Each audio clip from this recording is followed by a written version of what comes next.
Bonjour à tous, ça va les caps. Aujourd'hui, nouvelle vidéo, révélation assez étonnante et explosive concernant l'affaire Brigitte par rapport notamment au cas Jean-Jacques Trogneux. Parce que c'est une personne qui, comme vous le voyez sur la photo, ressemble étonnamment à Emmanuel Macron, mais qui serait donc le descendant d'un des frères et sœurs de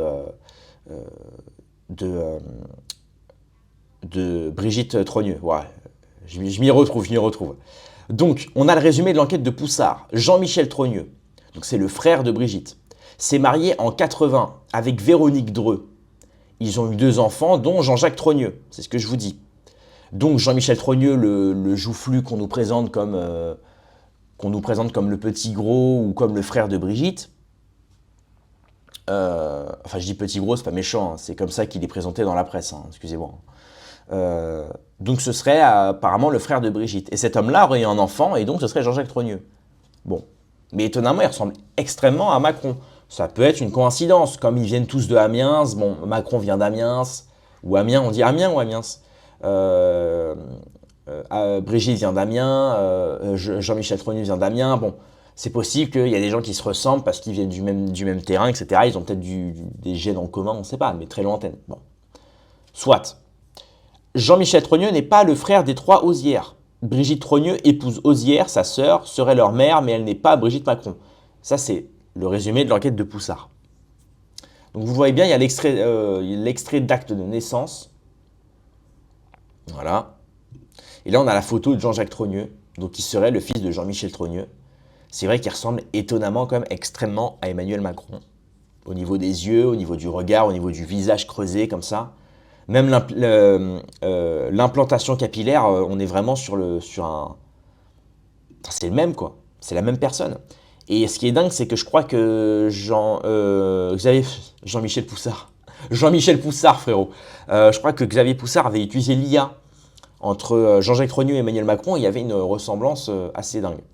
Donc là, on a un court extrait de Xavier Poussard qui parle des Macron. Et après, on regardera un dossier qui m'a été envoyé. Donc c'est le livre Devenir Brigitte par Xavier Poussard qui m'a été envoyé par Jacques. Je te remercie, Jacques. Parce que malheureusement, bon, j'ai pas acheté le livre. Vous m'en voudrez pas. Xavier Poussard, tu ne m'en voudras pas. Bon, tu me l'envoies quand tu veux, hein. Mais là, de toute façon, on va pas divulguer tout ce qu'il y a dans le livre. Juste l'extrait sur Jean-Jacques, on va regarder ça après. Mais avant, on se regarde la vidéo, c'est parti. Avant de commencer d'ailleurs, petit pouce bleu, enfin petit pouce en l'air pour m'aider pour la chaîne YouTube, pour la visibilité, etc. Et à vous abonner pour être au courant de toutes les nouvelles sorties de vidéos. Et sachez que ça me fait énormément plaisir et c'est le seul moyen de me soutenir gratuitement. Allez, c'est parti. Les Macron, en fait, par leur stratégie, et aux États-Unis et en France, en fait, se sont mis dans un champ de mine. C'est-à-dire qu'en fait, ils ont voulu éteindre l'incendie et ils n'ont jamais réussi à l'éteindre, mais ils ont placé des mines à peu près partout. Et quand Ouais. l'incendie, quand en fait le dossier, puisque le dossier va émerger, puisque si vous voulez, c'est infini. Parce qu'aujourd'hui, là, vous avez de la presse, c'est-à-dire qu'aujourd'hui, on a quand même eu 2 fois le Figaro, Le Monde, BFM TV, IR, RTL, enfin, vous avez tous les médias au niveau français et au niveau mondial. Et au niveau mondial, où les gens ne comprennent pas. Puisqu'en Italie, la loi sur le cyberharcèlement, c'est pour les mineurs. C'est pour les collégiens sur les réseaux sociaux avec les parents qui portent plainte en vertu de la responsabilité des parents, des mineurs, etc.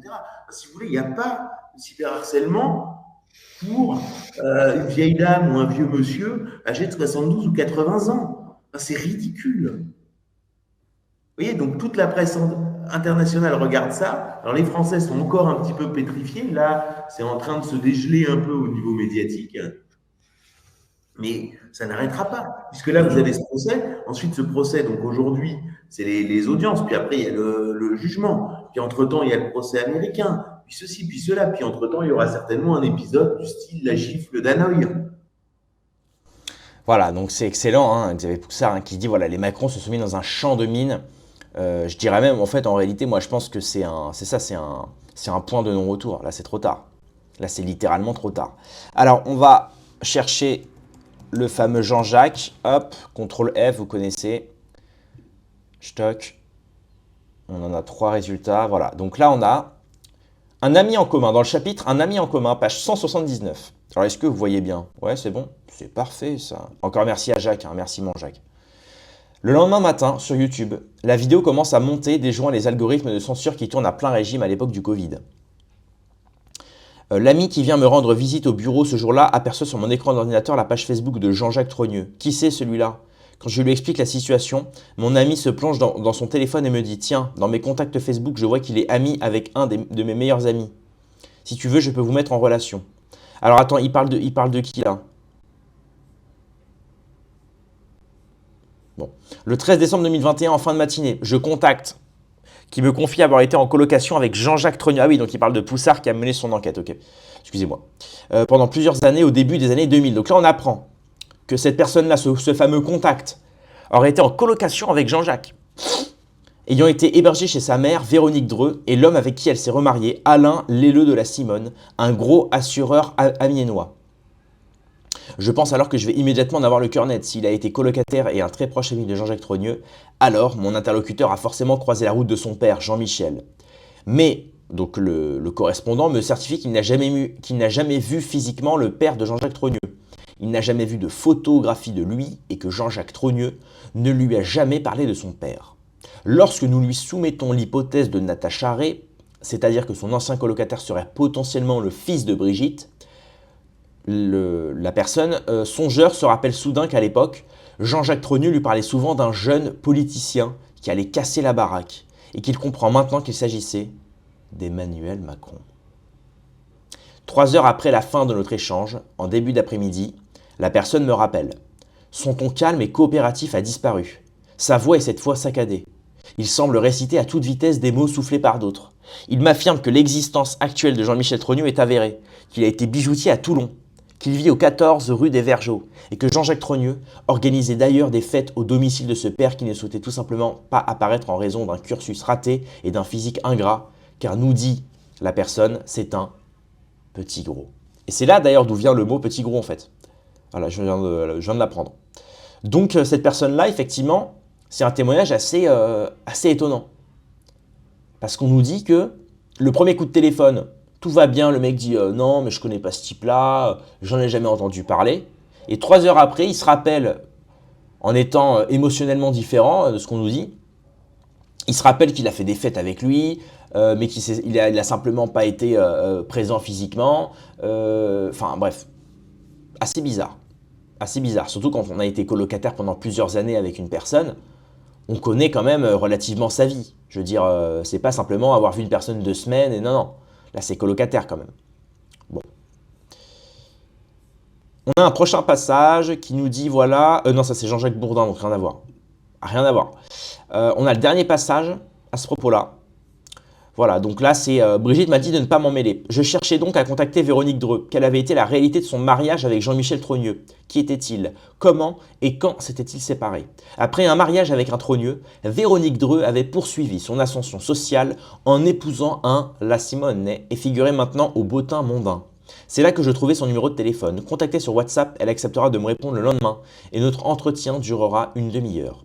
Si elle répète les éléments de langage maintes fois entendus dans la bouche de l'entourage des Trogneux, elles sont malades ces femmes, en parlant de Natacha Ray et d'Amandine Roy, elle fait d'abord semblant de ne pas connaître l'objet de l'appel. Concernant le fait que Jean-Michel est devenu Brigitte, c'est ça? Écoutez monsieur, je ne sais pas, c'est ridicule. En tout cas, parce que j'ai 2 enfants avec Jean-Michel. J'ai vu sur YouTube qu'ils ont fait un arbre généalogique où ils mettent même que je suis peut-être la mère de Macron.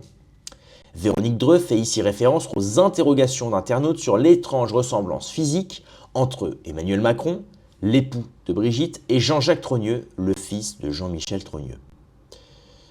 Voilà, donc là, effectivement, on a ces photos-là qui sont assez louches. Hein. Il y a là une différence entre Emmanuel et Jean-Jacques, au niveau du sourire, au niveau des... la ride, là, quand on sourit. Moi aussi, je l'ai ici, vous voyez, ici. Ils ont le même bas de visage.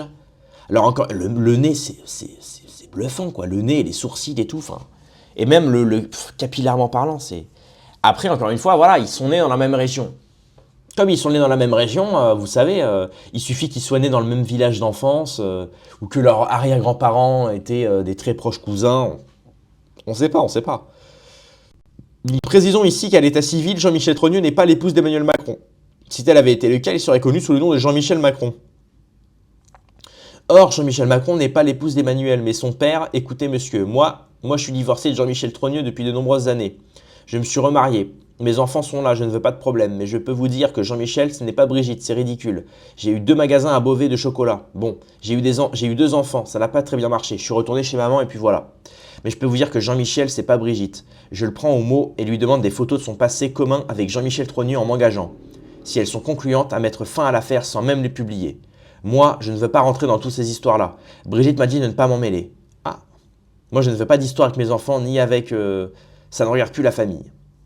Alors que j'argue qu'elle devrait demander des comptes à Brigitte, car c'est à cause de son silence que sa photo ainsi que celle de ses enfants circulent sur les réseaux, elle me coupe inexplicablement et me lance. En plus, je connais le père de Macron. Enfin, je le connais très peu. Il était chirurgien à l'hôpital d'Amiens, mais Macron, je le connaissais même pas moi. On habitait Toulon. Je le connaissais même pas. Je l'ai vu au mariage de ma fille. Première fois que je le voyais. On entend une 3e personne sur la ligne. Véronique Dreux s'arrête, visiblement gênée, comme si elle était allée trop loin. Elle se reprend et me demande: bon, et vous? Vous êtes monsieur? Voilà. Je vais pas en montrer plus parce que c'est quand même le livre de Xavier Poussard. Je vais pas lui reprendre, enfin, bien que c'est aussi en partie l'analyse de, le travail de fait et document, mais c'était son travail à lui, donc bon. Voilà, donc là, c'est quand même juste dingue. C'est des infos exclusives qu'on a ici. C'est des témoignages en personne, justement, de Xavier Poussard au contact des personnalités les plus proches de Brigitte Macron. Et vous voyez bien, cette personne-là nous a dit à Xavier Poussard: Brigitte m'a dit de ne pas m'en mêler. Ça veut dire que Brigitte, elle est bel et bien au courant et qu'elle a appuyé sur le fait que ses proches ne doivent pas dire un seul mot à propos de cette affaire-là. Sauf que ces proches-là, ça les touche tellement personnellement qu'ils ont envie de répondre à Xavier Poussard, qu'ils ont envie de répondre aux journalistes. Donc c'est pour vous dire à quel point ça les pèse. Ça les pèse. Eh oui. Dites-moi ce que vous en pensez en commentaire, j'ai vraiment hâte de vous lire parce que là, effectivement, c'est croustillant quoi, c'est vraiment croustillant. Mais il ne faut pas tomber dans le ragot non plus, dans le gossip. Mais bon, bref, c'est tout pour cette vidéo. Merci de l'avoir regardée. Rendez-vous dans quelques heures ou à demain pour une prochaine vidéo paix et amour sur mes amis et mes ennemis. Et surtout, sur mes ennemis.